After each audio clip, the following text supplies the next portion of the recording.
রামকৃষ্ণ সারদার বন্দিয়াচরণ, সারদা সরস্বতীর লইন শরণ। নমস্কার। শ্রী শ্রী সারদা মায়ের 108 নাম পাঠের আজ তৃতীয় পর্ব।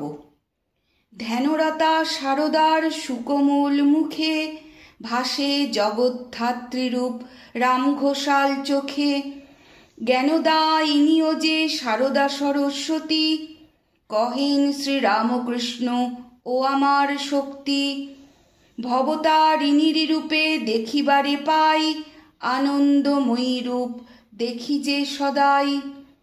ঠাকুর মা স্বামীজির কৃপায় মায়ের 108 নামের মধ্যে জগদ্ধাত্রী, জ্ঞানদায়িনী, সরস্বতী, শক্তি, ভবতারিণী এবং আনন্দময়ী নামের উৎপত্তির মূল তথ্যসূত্র সংক্ষেপে পাঠ করছি।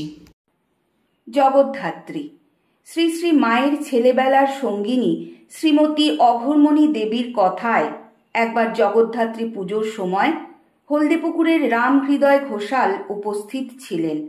মাকে জগদ্ধাত্রীর সামনে ধ্যান করতে দেখে তিনি অবাক হয়ে অনেকক্ষণ দাঁড়িয়ে দেখতে লাগলেন।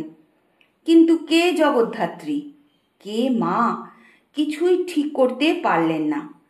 তখন ভয়ে পালিয়ে গেলেন।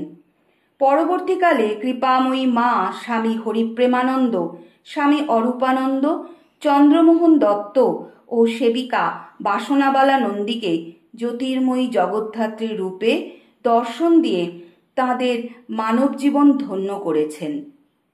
জ্ঞানদায়িনী সরস্বতী শক্তি।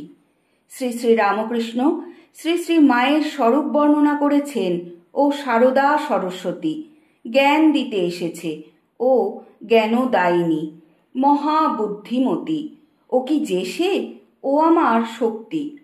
ভবতারিণী আনন্দময়ী। একদিন রাত্রে শ্রী শ্রী রামকৃষ্ণের পদসেবা করতে করতে শ্রী শ্রী মা তাঁকে প্রশ্ন করেন, আমাকে তোমার কি বলে মনে হয়?